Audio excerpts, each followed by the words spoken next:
Quelle particularité anatomique de l'intestin permet l'absorption efficace de la nourriture ingérée?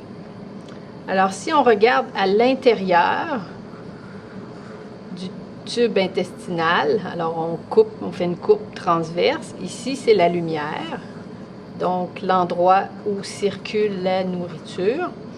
Alors, si on fait un focus sur la paroi intérieure de l'intestin, alors on va couper un morceau, on va faire un grossissement, on se rend compte que ce n'est pas une surface plate.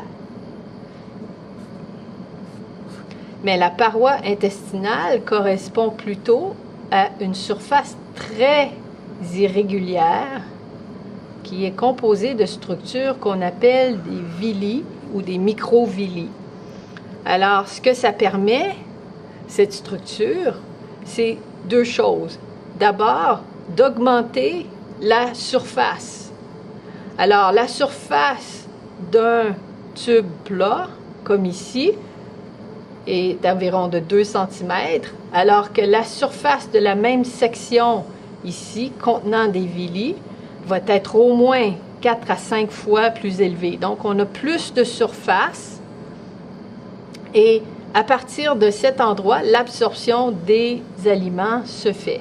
Alors, si on continue notre grossissement de ces villi, alors on va en prendre un seul qu'on va dessiner. Alors, cette structure qu'on appelle le villi contient des très très petits vaisseaux sanguins. D'abord, des vaisseaux qui amènent le sang, donc on appelle ça des artérioles, mais aussi des vaisseaux qui retirent le sang, on appelle ça des veines, des petites veines ou des vénules.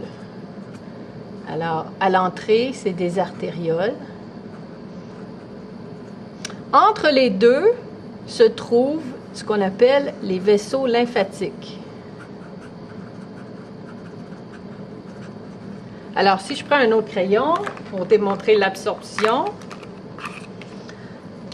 ici, c'est la lumière intestinale, donc l'endroit où se trouve la nourriture, qui est déjà prédigérée, mélangée aux enzymes de digestion.